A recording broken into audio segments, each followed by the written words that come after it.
Hello guys, welcome back to the channel again. तो कैसे हो आप सब। तो यार इस वीडियो में हम बात करने वाले एक ऐसे यूएफसी के फाइटर के बारे में जिसने अभी तक यूएफसी में कुछ खास अचीव किया नहीं है, लेकिन उसका मुंह इतना ज़्यादा चलता है कि जैसे कि वो खुद कोई डबल चैम्पियन हो, अनडिफीटेड हो और सारी यूएफसी का जो भी रेवेन्यू हो सिर्फ उसके कारण ही आता हो, या वो सबसे ज़्यादा पॉपुलर फाइटर है पूरे वर्ल्ड का। उसका एटीट्यूड ऐसा है। जी हाँ, हम यहाँ पे बात करने वाले हैं पैडी द बैडी पिम्बलेट की। तो जैसा कि आपको पता है कि इन्होंने पिछले साल डेब्यू करा था यूएफसी में, और इन्होंने यूएफसी में सिर्फ 3 फाइट्स करी हैं। हालांकि वो फाइट्स काफ़ी इंटरेस्टिंग थी, काफ़ी एंटरटेनिंग हम बोल सकते हैं उन्हें, लेकिन ये भी देखने वाली बात होगी क्योंकि वो बहुत ही लो रैंक्ड अपोनेंट्स के अगेंस्ट थी, मतलब बेसिकली अनरैंक्ड अपोनेंट्स के अगेंस्ट, जो कि जिसमें काफ़ी हद तक हमें पता था कि ये खुद जीतने। तो बेसिकली हम ये कह सकते हैं कि इन्होंने अभी तक कोई भी यूएफसी का टफेस्ट टेस्ट नहीं देखा या कोई भी रैंक्ड फाइटर से फाइट नहीं करा, क्योंकि आपको पता है यूएफसी में टॉप 10 टॉप 15 जाना बहुत हार्ड होता है, और इन्होंने अभी तक कोई भी टॉप 20 के टॉप 30 के भी फाइटर से किसी से अभी तक फाइट नहीं करा है इन्होंने लाइट वेट डिवीजन में। तो मेरे को इनसे कोई प्रॉब्लम नहीं थी कि ये अनरैंक्ड फाइटर से फाइट कर रहे हैं या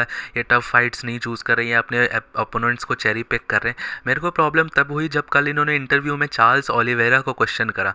तो जी हाँ, इन्होंने इंटरव्यू देते वक्त ये बोला कि इस्लाम मकाशेव से ये अगर फाइट करते तो ये चार्ल्स ओलिवेरा से ज़्यादा अच्छा फाइट करते और शायद से इस्लाम मकाशेव को हरा भी सकते। तो यार हम दोनों को पता है कि इस्लाम मकाशेव अभी दुनिया के सबसे best, one of the best fighters में से एक है, और उसके बाद अगर कोई लाइट वेट आता है तो मुझे तो लगता है वो चार्ल्स ओलिवेरा ही था। हालांकि चार्ल्स ओलिवेरा ने उस मैच में परफॉर्म अच्छा नहीं करा है, लेकिन उनका पास्ट रिकॉर्ड देखो, उनका रेज्यूमे देखो, उन्होंने किस किस से फाइट करा है, कितने टफ अपोनेंट्स से फाइट करा है।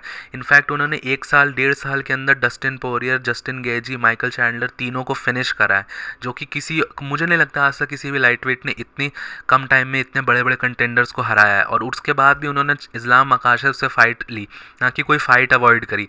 अगर इस चार्ल्स ओलिवेरा चाहते तो इस्लाम मकाशेव से और डिले कर सकते थे अपनी फाइट को, या अभी तक चैंपियन बने रह सकते थे, लेकिन उन्होंने ये नहीं कहा। और फिर यार पैडी पिम्बलेट जैसा कोई अनरैंक्ड फाइटर आके बस ये बोल देता है कि वो चार्ल्स ओलिवेरा से अच्छा परफॉर्म करता है इस्लाम मकाशेव के अगेंस्ट, तो यार ये सुनने में बिल्कुल बेतुका लगता। और जहाँ तक बात रही पैडी पिम्बलेट की इस्लाम मकाशेव से फाइट करने के लिए, तो मुझे नहीं लगता कि वो कभी भी यूएफसी के लाइट वेट डिवीजन में इतना क्लाइंब अप कर पाएंगे कि वो इस्लाम मकाशेव तक पहुँच पाए, या टॉप 5 भी मुझे नहीं लगता कि वो टॉप 5 क्रैक कर सकते हैं। बहुत सारे लोग मुझसे डिसएग्री भी करेंगे, बट मुझे नहीं लगता उनका फाइटिंग स्टाइल इतना मतलब कन्वीनियंट है कि उनको यूएफसी की रैंकिंग्स में ऊपर ले जा सके। और मुझे ये लगता है कि पैडी को थोड़ा और टाइम स्पेंड करना चाहिए अपनी टेक्निक पे रैदर दैन इस्लाम मकाशेव से, क्योंकि वो एक बहुत दूर की बात है, वो उनके पहुंच से भी बहुत ही दूर की चीज़ है।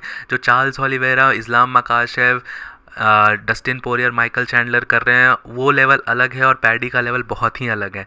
तो इस चीज़ में मेरे को लगता है पैडी पिम्बलेट को अपनी आने वाली फ़ाइट जो जैरेड गॉर्डन से होने वाली है उस फाइट पे फोकस करना चाहिए, क्योंकि वो भी एक बहुत ही टफ फाइट्स है।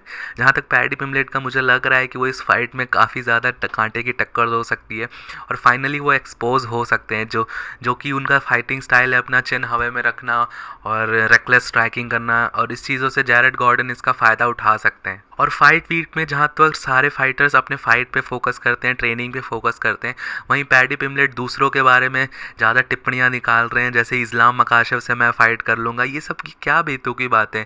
वो इनफैक्ट एरियल हेलवानी जो यूएफसी के एक जर्नलिस्ट हैं उनके साथ बीफ कर रहे हैं, उनको बोल रहे हैं कि मेरे को इंटरव्यू में आने के लिए पैसे नहीं दिए, जबकि वो खुद इंटरव्यू में जाना चाहते थे और फिर कोई पैसे के लिए लड़ रहे हैं उनसे। तो यार ये सब जो चीज़ों में पैडी पिम्बलेट लगे हुए हैं, जो उनका सपना है कि उनको लाइट वेट चैंपियन बनना है और कॉनर मैग्रेगर इतना फेमस होना है, तो कॉनर मैग्रेगर भले ही कितना ट्रैश टॉक करता हो, लेकिन कुछ भी करता हो, लेकिन वो अपनी फाइट्स में उसे प्रूव करता था। वो कभी भी चेरी पिकिंग नहीं करता था फाइटर्स की। कॉनर मैग्रेगर का स्टार्टिंग का इंटरव्यू, स्टार्टिंग के फाइट्स देख लो, डेनिस सिवर उस समय का अनडिफीटेड फेदरवेट, फिर डस्टिन पोरियर, उसके बाद मैक्स हॉलोवे, इतने सारे फाइटर्स के साथ फाइट करा यार कॉनर मैग्रेगर ने। इतने सारे फाइटर्स के बाद फाइट करने के बाद उसने रोजे आल्डो को चैलेंज करा, उसके बाद वो आल्डो को ट्रैश टॉक कर रहा था या चैंपियंस को कुछ बोलता था, क्योंकि उसने ऑलरेडी सब कुछ प्रूव कर रखा है। ना कि पैडी जैसा कोई अनरैंक्ड अपोनेंट को बीट करके ये बोल रहा है कि मैं यूएफसी का नया रेवेन्यू सुपरस्टार हूँ और मैं इस्लाम मकाशेव को हरा दूंगा। तो ये सब बहुत बेतुकी बातें। अपने आगे आने वाली फाइट्स पे फोकस करें और बड़ी फाइट्स लें और बड़ी फाइट्स को जीतें। तो इसके बारे में आपका क्या ओपिनियन है पैडी पिम्बलेट के ऊपर, तो आप मुझे नीचे कमेंट्स में ज़रूर बताना। टिल देन मिलता हूँ आपको नेक्स्ट वीडियो में। Bye bye.